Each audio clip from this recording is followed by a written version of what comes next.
உம்மை பற்றி ராட்சகா வீண்வெட்கம் அடையே பேரன்பை குறித்தாண்டவா நான் சாட்சி கூறுவேன்.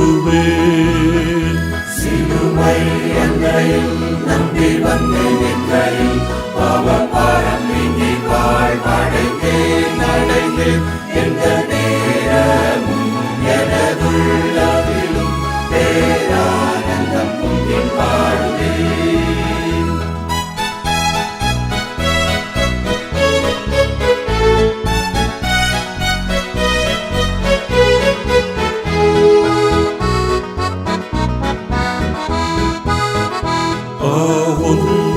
நல்ல நாமத்தை நான் நம்பி சார்வதா நீர் கைவிடி வேளையை காப்பி தேவாவியா.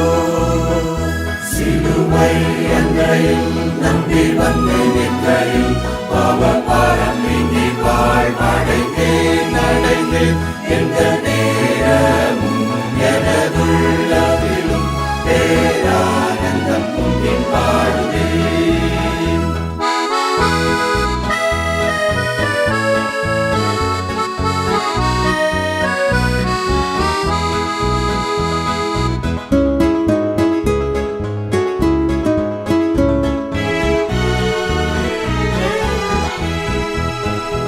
மாவல்ல வாக்கின் உண்மையை கண்டுணர செய்தி நான் ஒப்புவித்த பொருளை விடாமல் காக்கிவீர்.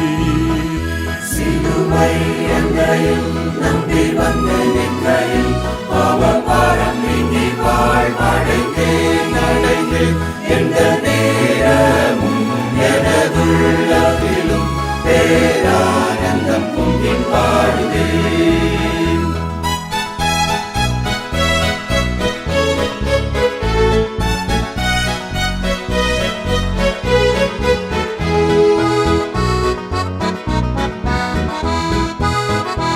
என் மீட்பர் பாதை என்றுமே நான் நம்பி செல்வேனே நேசரின் சித்தம் செய்யவே ஆனந்த பாக்கியமே. சிலுவை அன்றையில் நம்பி வந்து நிற்கையில் பாவபாரம் நீங்கி வாழ்வடைந்தேன் அடைந்தேன். எந்த நேரமும் எனதுள்ளதிலும் பேரானந்தம் பொங்கி பாடுவேன்.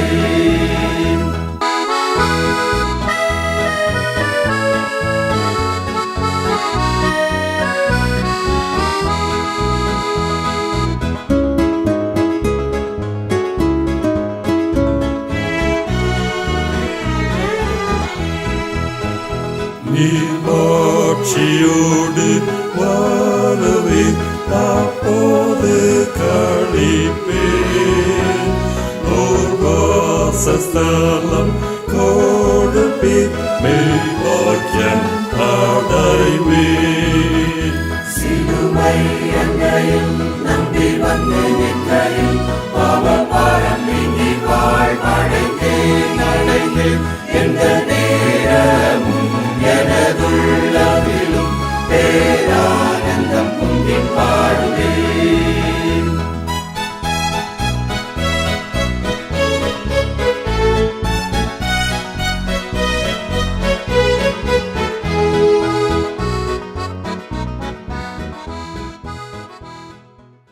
Praise the Lord. கர்த்தருடைய மகா பரிசுத்த நாமத்திற்கு ஸ்தோத்திரமும் துதியும் கனமும் மகிமையும் என்றென்னைக்கு உண்டாவதாக. அருள்நாதர் ஆண்டவர் இயேசு கிறிஸ்துவின் உயிர்த்தெழுந்த திருநாமத்தினாலே இந்த வார்த்தையின் நல்ல வல்லமை எங்கள் நிகழ்வை தொடர்ந்து பார்க்கிற ராஜாதி ராஜா தேவாதி தேவனுடைய பிள்ளைகளாக அனைவரையும் நிறைவான சந்தோஷத்தோடு கூட வாழ்த்தி இந்த நிகழ்வுக்கு நாங்கள் வரவேற்கிறோம். தகப்பனுடைய கிருபையும் சமாதானமும் எப்போதும் உங்களோடு கூட இருப்பதாக என்று சொல்லி உங்களை வாழ்த்துகிறோம். பிரியமானவர்களே, இந்த நாளிலே தேவன் ஒரு நன்மையான காரியத்தை நமக்காக செய்ய நினைக்கிறதை நாம் அறிந்து கொள்ள விரும்புகிறார். இந்த நாளில் செய்தியின் தலைப்பே எனக்காக யாவையும் செய்து முடிக்கிற கர்த்தர். அதுதான் நம்முடைய தலைப்பு, எனக்காக யாவையும் செய்து முடிக்கிற கர்த்தர். இதுக்கு ஆதாரமாக நம்ம எடுத்துக்கொள்ளக்கூடிய வேத பகுதி எல்லாருக்கும் தெரிந்த வேத வசனம் தான் சங்கீதங்களின் புஸ்தகத்தில் 138வது சங்கீதம் 8வது வசனத்தின் முதல் பகுதி. 138வது சங்கீதம் 8வது வசனத்தின் முதல் பகுதி, கர்த்தர் எனக்காக யாவையும் செய்து முடிப்பார் என்று அந்த அருமையான வேத வசனம் சொல்கிறது. நல்லா கவனிங்க, இது ரொம்ப முக்கியமான ஒரு வேத வசனம். கர்த்தர் எனக்காக யாவை செய்து முடிப்பார். ஆங்கில வேதாம் சொல்கிறது, he performs what is appointed for me. he performs what is appointed for me. இது ரொம்ப முக்கியமாக நாம் அறிந்து கொள்ள வேண்டும். பிரியமான ஆண்டவருடைய பிள்ளைகளே, இந்த வசனத்தை நிறைய தவறாக புரிந்து கொண்டு, ஒருவேளை இந்த வசனத்தில் இருக்கக்கூடிய சத்தியத்தை உங்களுக்கு விளக்கி சொல்லாதபடிக்கு இதிலிருந்து பேராசையை தூண்டும் அநேக காரியங்களை சொல்லி சொல்லி சொல்லி சொல்லி உனக்காகலாம் செய்வார் ஆண்டவர், உனக்காக எதை வேணாலும் செய்வார் கர்த்தர், ஆனால் நீ என்ன வேணாலும் செய்யலாம் கேட்கலாம் என்று அந்த பேராசையை தூண்டி விடுகிற செய்திகளை கேட்டு நீங்கள் வஞ்சித்து விடக்கூடாது. நான் என்ன சொல்வேன் என்று சொன்னால், இந்த வேத வசனத்தின் ரகசியத்தை அறிந்து அந்த வார்த்தைக்கு நாம் கீழ்ப்படியும் போது தான் இந்த வேத வசனத்தில் தேவன் நமக்கு சொன்ன எனக்காக யாவையும் செய்து முடிப்பார் என்ற காரியத்தில் கர்த்தர் செயல்பட முடியும் என்பதை நீங்கள் புரிந்து கொள்ள வேண்டும். இதை விட்டு உனக்காக அதன் எதையாவது செய்வார், நீ எல்லாம் என்ன வேணாலும் அவர்கிட்ட கேட்கலாம் என்பது தவறான ஒரு காரியம். ஏன்னா அந்த பைபிளில் ஏற்கனவே நான் சொன்னேன் பார்த்தீங்க, எனக்காக யாவை செய்து முடிப்பார் அப்படின்னு சொல்லுது இல்லையா. ஆனால் பைபிளை நீங்கள் வாசித்து பார்க்கும்போது யோபு 23:14, யோபுவின் புஸ்தகத்தில் 23ஆம் அதிகாரம் 14ஆம் வசனம், எனக்கு குறித்திருக்கிறத அவர் நிறைவேற்றார், அதைத்தான் அவர் செய்வார். ஒருவேளை உங்களையும் என்னையும் தேவன் அந்த பூமிக்கு அனுப்பும்போது அவர் நம்மை ஆசீர்வதிப்பது மாத்திரமல்ல, நமக்கு என்னெல்லாம் கொடுக்கணும் என்கிறதை அவர் திட்டம் பண்ணி நம்முடைய வாழ்க்கையை அவருடைய ஒரு நாம மகிமைக்காக அவர் கொடுக்க வேண்டிய மிகப்பெரிய ஆசீர்வாதங்களெல்லாம் நமக்காக அவர் ரிசர்வ் பண்ணி வைத்து தான் நம்மை பூமிக்கு அனுப்புகிறார். ஆனால் இந்த பூமிக்கு நாம் வந்த பிறகு நாம் ஒருவேளை இந்த ரகசியத்தை அறியாத கர்த்தர் மேன்மையான காரியங்களை நமக்காக வைத்திருக்கிறார். அதுதான் யோபு சொல்லும்போது நான் மறுபடியும் இதை சொல்கிறேன், he performs what is appointed for me. என்ன இந்த பூமிக்கு அனுப்பும்போது எனக்கு ஏற்கனவே என்னெல்லாம் நான் செய்ய வேண்டும், அனுபவிக்க வேண்டும் என்பதை ஏற்கனவே தேவன் முன்குறித்திருக்கிறார். அந்த முன்குறித்ததன் அடிப்படையில் தான் அவர் எனக்கு முன்குறித்தவைகளை தான் அவர் செய்து முடிப்பார். என் இஷ்டத்துக்கு நான் கேட்டால், என் இஷ்டத்துக்கு நான் ஆண்டவர்கிட்ட அது வேணும் இது வேணும்னு கேட்டால் செய்ய மாட்டார். ஏன்னா நம்முடைய அறிவு குறைவுள்ளது. நம்ம ஆண்டவர்கிட்ட கேட்குற காரியத்தை எல்லாத்தையும் கர்த்தர் கொடுத்துட்டார்னா, ஆனால் இந்த நேரத்தில் நான் ஒன்றை சொல்ல விரும்புகிறேன், நாம் கர்த்தரை விட்டு விலகி போய் விடுவோம். நாம் கேட்குற எல்லா காரியங்களும் இல்லையா. யாக்கோபு எழுதின பொதுவான நிருபத்தில் யாக்கோபு ரொம்ப அருமையாக ஒரு என்ன சொல்வார்னாக்கா ஒரு விளக்கத்தை சொல்கிறார். அதுதான் உண்மை, அதான் ரகசியம். ஏனென்றால் வேதம் சொல்லுகிறது, யாக்கோபு 4ஆம் அதிகாரம் 3வது வசனத்தை வாசித்து பாருங்க. அவர் சொல்கிறாரு, நீங்கள் விண்ணப்பம் பண்ணியும் உங்கள் இச்சைகளை நிறைவேற்றும்படி செலவழிக்க வேண்டும் என்று தகாத விதமாய் விண்ணப்பம் பண்ணுகிறதுனால் பெற்றுக்கொள்ளாமல் இருக்கிறீர்கள். நீங்கள் விண்ணப்பம் பண்ணியும் வேதம் சொல்லுகிறது உங்கள் இச்சைகளை நிறைவேற்றும்படி செலவழிக்க வேண்டும் என்று தகாத விதமாக விண்ணப்பம் பண்ணுகிறபடியினால் பெற்றுக்கொள்ளாமல் இருக்கிறீர்கள். ஜெபத்தை கேட்கிறவரே மாம்சமான யாவரும் இடத்தில் வருவார்கள். ஆனால் நம்ம கேட்குறது நம்ம எதுக்கு கேட்குறோம்னாக்கா நமக்கே தெரியாது. அது ஆண்டவர் கொடுத்தா நம்ம ஆண்டவரோட நாம மகிமைக்காக அதை நம்ம செய்ய மாட்டோம். அது ஆண்டவருக்கு தெரியும், நமக்கு தெரியாது. நம்ம நினைப்போம் இதெல்லாம் கர்த்தர் கொடுத்தா நான் இன்னும் பெரிய சாட்சியாக, இன்னும் பெரிய ஒரு தேவனுடைய நாம் மகிமை வாழ்வேன் நம்ம நினைப்போம். ஆனால் கர்த்தர் நல்லா தெரியும், நீ கேட்டதை நான் கொடுத்தால் நீ என்னை விட்டு போய் விடுவாய். ஆனால் பிரியமான ஆண்டவருடைய பிள்ளைகளே, ஆண்டவர் நீங்களும் நானும் கேட்காமலேயே நமக்கு நிறைய திட்டங்களை வைத்திருக்கிறார் கர்த்தர்.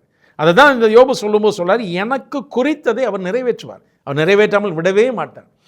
What is appointed for us, நமக்கு எதெல்லாம் அவர் நியமித்திருக்கிறாரோ அதை தான் அவர் நிறைவேற்றுவார். அதைத்தான் சங்கீதக்காரன் சொல்கிறான், கர்த்தர் எனக்காக அவர் எதெல்லாம் குறித்திருக்கிறாரோ அதை தேவன் நிறைவேற்றுவார் என்பதுதான் அவர் சொல்கிறார். ஆனால் நம்ம இஷ்டத்துக்கு கேட்டோன்னு அவர் தந்துட மாட்டார். நீங்கள் இந்த மறுபடியும் சொல்கிறேன், இந்த பேராசை தூண்டும் பிரசங்கங்களை கேட்டு தவறாக ஜெபம் பண்ணாதீங்க, கிடைக்கவே கிடைக்காது.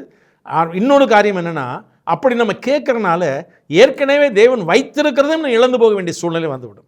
தேவன் நிறைய காரியங்கள் வச்சுக்கோ. ஏன்னா ஆண்டவர் அருமையாக ஒரு வசனத்தை சொல்லுவார்.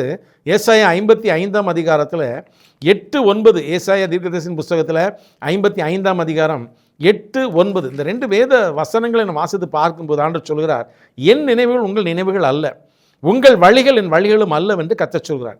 பூமியை பார்க்கிலும் வானங்கள் எப்படி உயர்ந்திருக்கிறதோ அப்படியே உங்கள் வழிகளை பார்க்கலும் என் வழிகளும், உங்கள் நினைவுகளை பார்க்கலும் நினைவுகளும் உயர்ந்தவைகள் என்று சொல்கிறார். நீங்கள் நம்ம என்னெல்லாம் நினைக்கிறோமோ அப்படி இல்லை நான் நினைக்கிறது, அதைவிட மேலாக உன்னை குறித்து நான் நினைத்திருக்கிறேன்.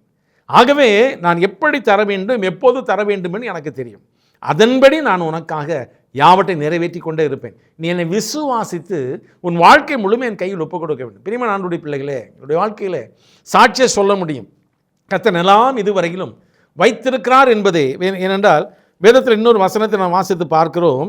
வேதம் சொல்கிறது 1 கொரிந்தியர் 2ஆம் அதிகாரம் 9வது வசனத்தை வாசிக்கும்போது, 1 கொரிந்தியர் 2ஆம் அதிகாரம் 9வது வசனத்தை வாசித்து பார்க்கும்போது அங்கே பவுலடிகள் அருமையாக ஒரு வார்த்தை சொல்லுகிறார். எழுதியிருக்கிறபடி தேவன் தம்மில் அன்பு கூறுவர்களுக்கு ஆயத்தம் பண்ணினவைகளை கண் காணவும் இல்லை, காது கேட்கவும் இல்லை, அவைகள் மனுஷனுடைய இருதயத்தில் தோன்றவும் இல்லை. தேவன் தம்மில் அன்பு கூறுவர்களுக்கு ஆயத்தம் பண்ணி வைத்தவைகளை கண்கள் காணவில்லை. வேதம் சொல்லுகிறது காதுகள் அதை கேட்கவும் இல்லை, அவைகள் மனுஷனுடைய இருதயத்தில் தோன்றவும் இல்லை. எந்த மனுஷனுக்காக என்ன ஆயத்தம் பண்ணியிருக்காரோ அதனுடைய இருதயத்தில் தோன்றவில்லை. ஆனால் பைபிள் சொல்லுது, பரிசுத்த ஆவியானவர் நிறைந்திருக்கிற மனிதனுக்கு தேவன் தம்முடைய ஆவியினால் அதை வெளிப்படுத்துகிறார். அப்படி வெளிப்படுத்தும் போது அந்த மனிதன் என்ன செய்வான் தெரியுமா?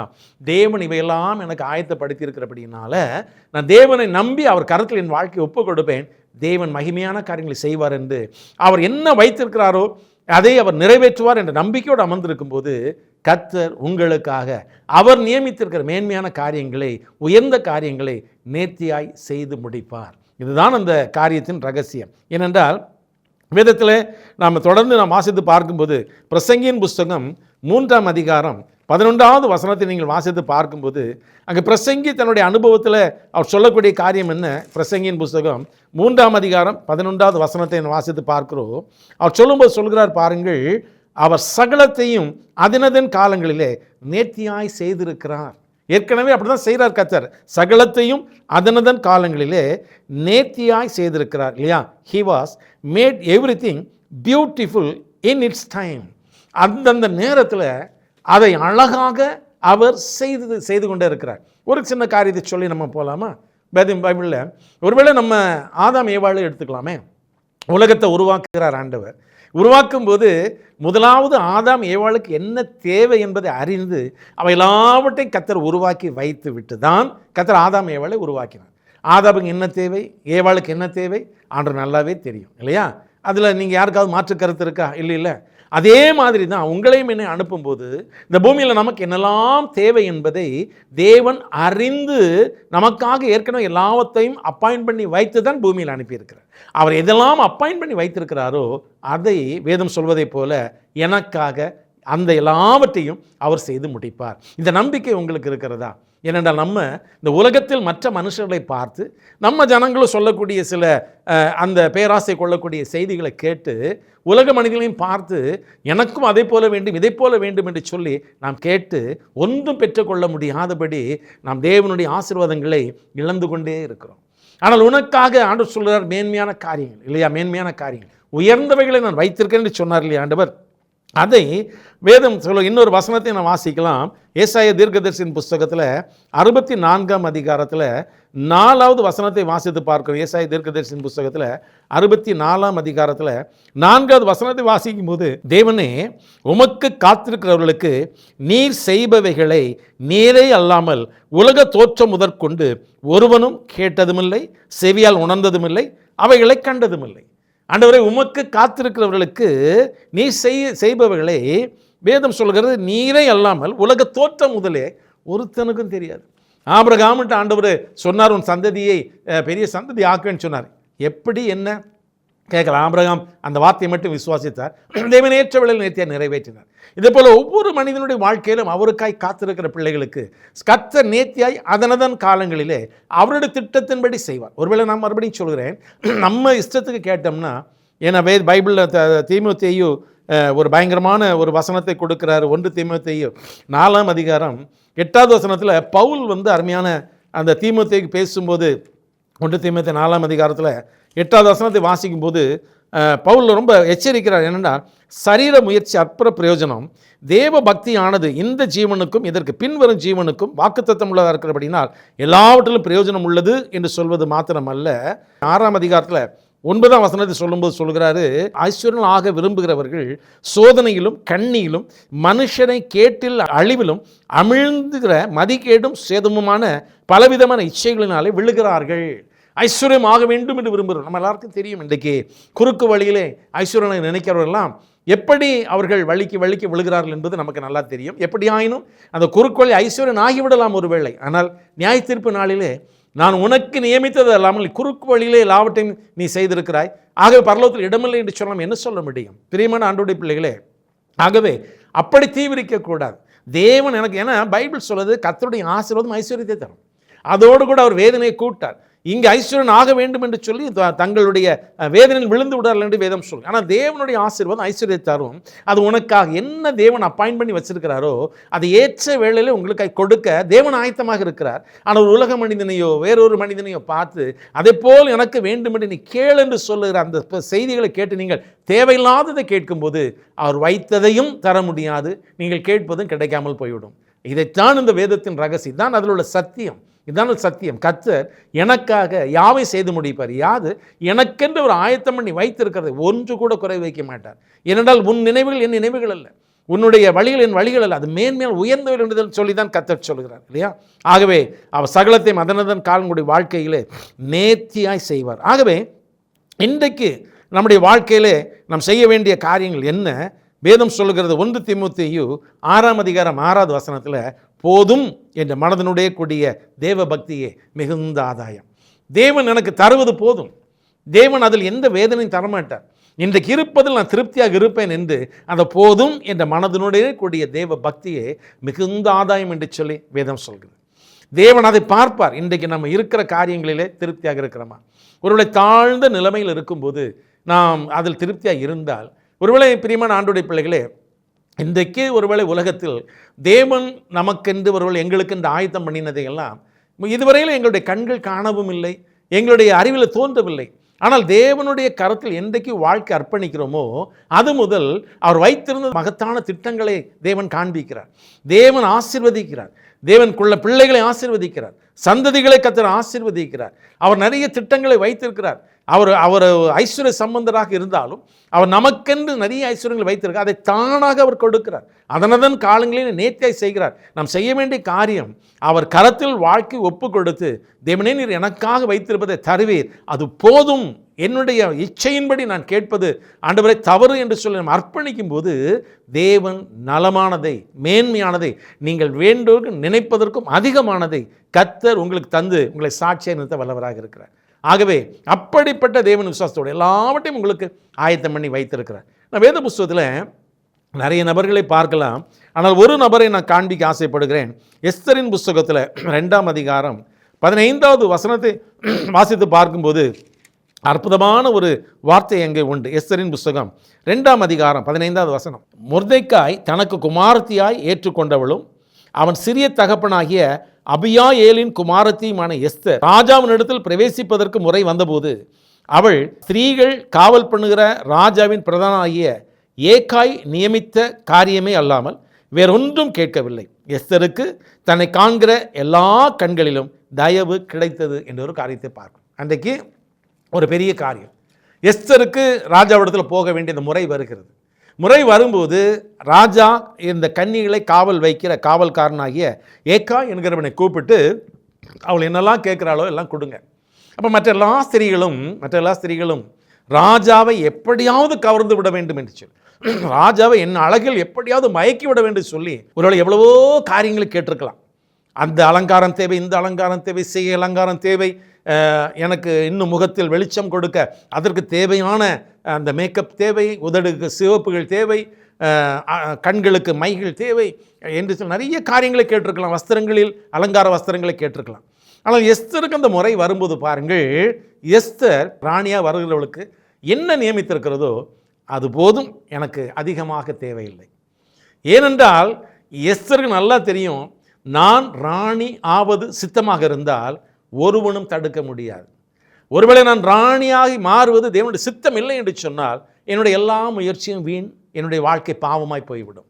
தேவன் என்னை உயர்த்துவதற்கு சித்தம் வைத்திருந்தால் அதை தடுக்க யாராலும் முடியாது. இந்த மாலை வேளையில் அதை நீங்கள் நினைத்துக் கொள்ளுங்கள். தேவ பிள்ளையே, உங்களை சுற்றிலும் பொறாமைகள், எரிச்சலின் ஆவிகள், வன்கண்கள், ஒருவேளை எங்களை சுற்றிலும் காய்மகாரத்தின் ஆவிகள் உங்களை வேதனைப்படுத்தி கொண்டிருக்கலாம். இந்த மாலை வேளையில் செய்தியை கேட்கிற உங்களுக்கு இயேசுவின் நாமத்தை சவாலை சொல்கிறேன், தேவன் உனக்கு வைத்திருக்கிற உயர்வை ஒருவராலும் தடுக்க முடியாது. தேவன் உங்களுக்கு வைத்திருக்கிற மேன்மையை ஒருவராலும் தடுக்க முடியாது.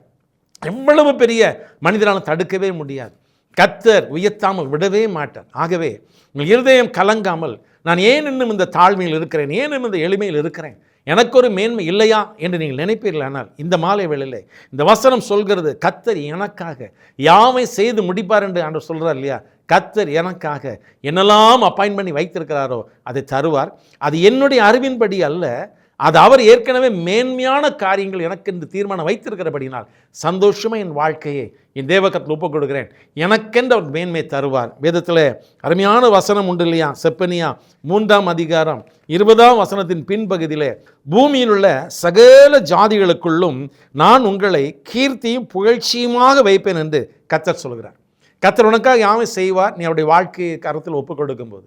ஆனால் வேதம் சொல்கிறது, பூமியில் உள்ள சகல ஜனத்திற்கும் கர்த்தர் உங்களை கண்களுக்கு முன்பதாக புகழ்ச்சியும் கீர்த்தியுமாக வைப்பார். அப்படிப்பட்ட ஒரு திட்டத்தை கர்த்தர் உங்களிடத்துக்கு வைத்திருக்கிறபடினால், அது அவருடைய திட்டமாக இருக்கிறபடினால், அந்த திட்டத்தை உனக்காக யாவற்றையும் அவரே செய்வார். அது அவருடைய திட்டம்.